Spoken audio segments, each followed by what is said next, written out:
Good day, campers. Today we're going to be installing a wireless backup camera system in a friend's pickup truck, and he pulls a pull trailer.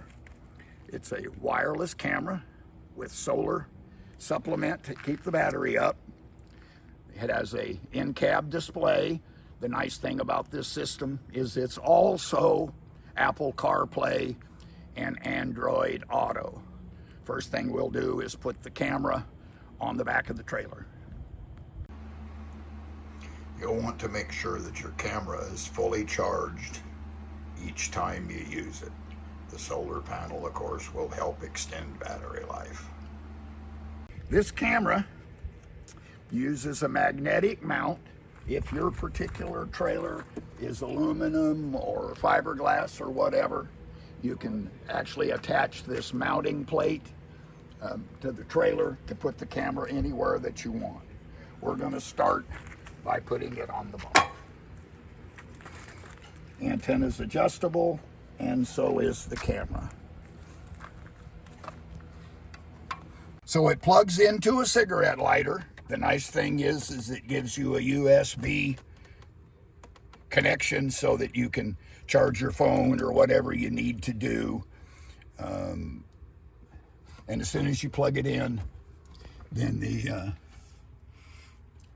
display comes up. You have CarPlay, Android Auto. Looking at the back of the monitor, you can see the second button down is menu.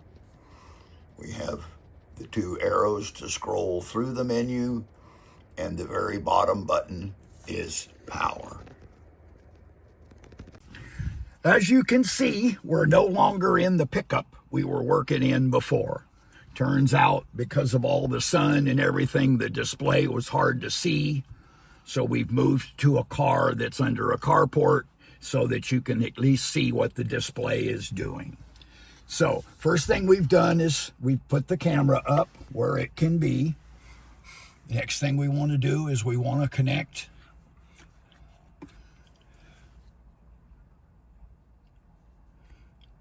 to BluTooth.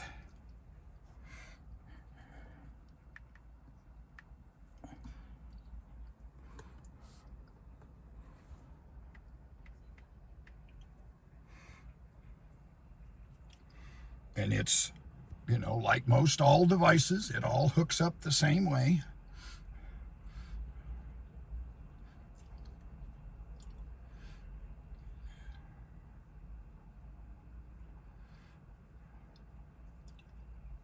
I'm telling it to pair.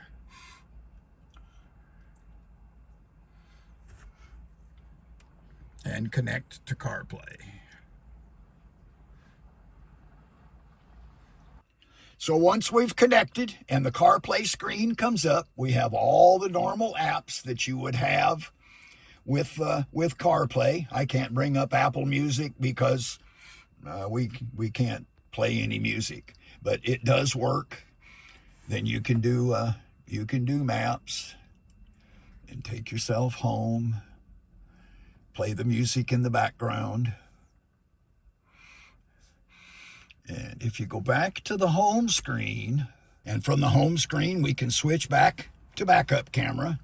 The backup camera has actually 4 views depending on how you orient your camera. If you use the down arrow on the back, now this is as though it's a front camera. This is upside down as a backup camera, upside down as a front camera, and then back to the normal view. To go back to the CarPlay display, you press the up arrow. To get into the setup menu, you pull down from the top. Bluetooth, equalizer, main setup. This is brightness for your display, or for your camera, I'm sorry.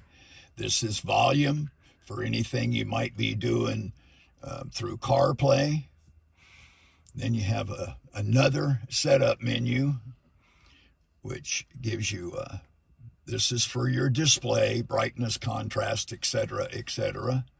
sound setup is actually a full equalizer and then some default built-in equalizers. And you can also change the background. You have various different backgrounds, wallpapers. They have quite a few to choose from. And then you can change whatever language that you're using. Thanks for watching, and please remember to like and subscribe.